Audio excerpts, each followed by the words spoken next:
I'm privileged to introduce from California Family Council, Jonathan Keller. He will be our last speaker for this press conference. Thank you, Jonathan, for coming. Thank you, Jeff. Hello, everybody. It's great to be with you. And even on an anniversary like today, I think it's important that we did not allow the scariness of the COVID pandemic to keep us in our homes. I know that there's been a lot of struggle. I know that some of our friends across the country have had to cancel or postpone different events and gatherings. I understand that. I realize it's a difficult time, especially in places like Washington, D.C., where the March for Life had to go largely virtual this year.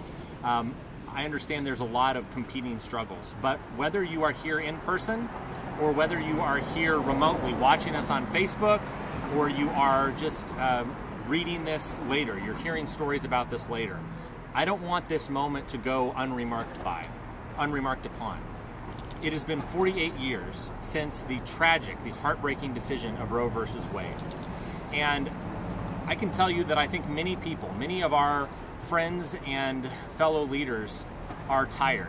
Many people look at the great things that were accomplished over the last 4 years, now some of them being undone immediately by this new incoming administration. We look at the fact that unfortunately Planned Parenthood, while there were some positive signs made to defund that organization, they still receive a huge amount of federal dollars every year. And we see that in working in conjunction with hospitals like this behind us that are supposed to be beacons of hope and healing, instead they are becoming essentially the hospital of Dr. Moreau. There are all sorts of terrifying things that are happening with the body parts of our unborn brothers and sisters. But if any of you watching this, or if any of you here are feeling tired, you're discouraged, you're frustrated, I want to read you some words that I thought were interesting and appropriate for the moment. This individual challenges us. He says, "Now we must step up, all of us. It is a time for boldness, for there is much to do. And this is certain. We will be judged, you and I, for how we resolve the cascading crises of our era. Will we rise to the occasion? Will we master this rare and difficult hour? Will we meet our obligations and pass along a new and better world for our children? I believe we must, and I believe we will.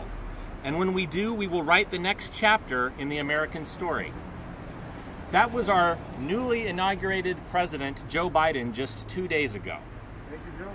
I think that he has some very good words for all of us. And I think it's a reminder, even though I doubt he was specifically addressing those of you standing here today, or addressing those of you watching on Facebook now, the message is the same.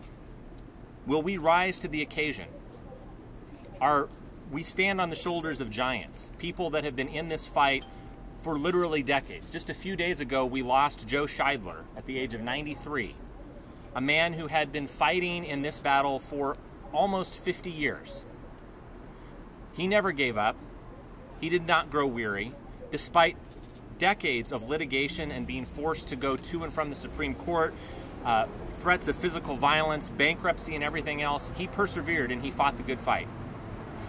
It is up to us now to take on that mantle, to pick up that baton, to carry that banner. I'm privileged and honored to be standing here with each and every one of you and with all of you that are watching live. Never grow weary, for as it says in Scripture, we will reap a harvest in due time if we do not give up. Thank you very much.